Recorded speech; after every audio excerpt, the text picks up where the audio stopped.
Dans un avenir pas si lointain, l'humanité a évolué vers une société où le contact physique est devenu un tabou, une règle imposée par une peur inexprimable, la contagion d'une maladie ancienne. Nous sommes en 2250, et les jeunes générations, appelées les sans contact, grandissent dans un monde numérique, entouré d'écrans et de technologies qui les relient virtuellement mais les séparent physiquement. Ces adolescents n'ont jamais ressenti la chaleur d'une étreinte, la douceur d'une main sur l'épaule, ni l'impact d'un simple coup de poing. Ils vivent dans des bulles isolées, des espaces où la proximité est synonyme de danger. L'histoire suit Camille, une adolescente âgée de 17 ans, dont la curiosité envers le monde d'avant l'isolement la pousse à s'interroger sur ce qu'elle a perdu. Elle passe ses journées dans un environnement stérile, où les interactions se font à travers des hologrammes et des messages instantanés. Sa meilleure amie, Lara, partage ses pensées mais est tout autant conditionnée par la peur de toucher, et elle se retrouve souvent à discuter de leurs rêves de rébellion. Alors que Camille explore les archives numériques, elle découvre des vidéos d'anciennes générations, montrant des gens se tenant la main, dansant ensemble, partageant des rires en personne. Les émotions qu'elle ressent en regardant ces images sont déroutantes. Intriguée, elle commence à rêver d'un monde où le contact physique est non seulement permis mais célébré.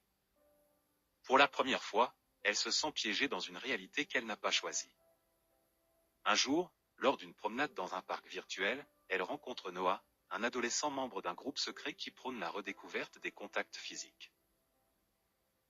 Noah est charismatique et audacieux, il lui parle d'un ancien révolté qui avait défié les autorités et qui a disparu.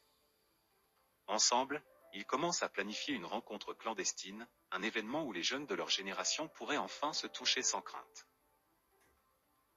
Ils se retrouvent dans une bande d'amis partageant ce même souhait de rébellion. Leur projet se heurte à l'opposition des autorités, qui mettent en garde contre les dangers du contact. La peur de la maladie et de la contagion est omniprésente, et les médias diffusent des reportages alarmants sur des émeutes potentielles. Camille et Noah comprennent qu'ils ne peuvent plus reculer. Ils doivent organiser cet événement, même si cela signifie braver l'interdit et risquer leur sécurité. Avec l'aide de leurs amis, ils mettent en place des dispositifs de sécurité pour s'assurer que tout restera sous contrôle. Le jour J arrive, et le lieu de la rencontre est un ancien gymnase, maintenant désaffecté mais chargé de souvenirs.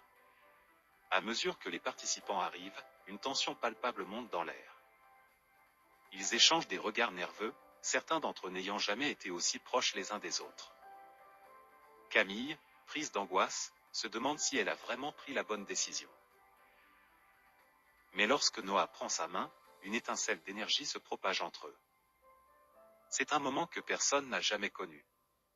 Le rassemblement est à la fois euphorique et nerveux, les rires éclatent tandis que les jeunes essaient de surmonter leurs craintes, certains s'étreignent timidement. Ce contact crée une joie inattendue et, pour la première fois, ils se sentent vraiment vivants.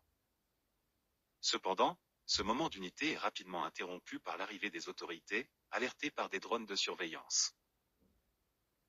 La panique s'ensuit alors que les jeunes tentent de s'enfuir tout en cherchant à préserver leur expérience. Camille et Noah se retrouvent séparés dans la confusion. Alors qu'ils luttent pour retrouver leur chemin, ils réalisent qu'ils ne peuvent pas abandonner ce qu'ils ont vécu. En prenant la décision de se battre pour ce droit au contact, ils se rendent compte que leur génération n'est pas condamnée à l'isolement. Ils sont prêts à défier un système qui les a opprimés si longtemps.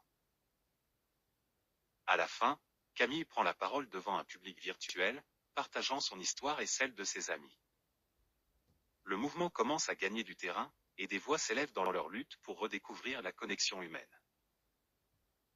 La culture du sans contact commence à s'effondrer alors qu'une nouvelle génération s'éveille, déterminée à briser les chaînes de la peur. Le film se termine sur une note d'espoir et de détermination, alors que le monde se prépare à une renaissance humaine, une ère où le contact physique pourrait redevenir un symbole d'amour et d'unité.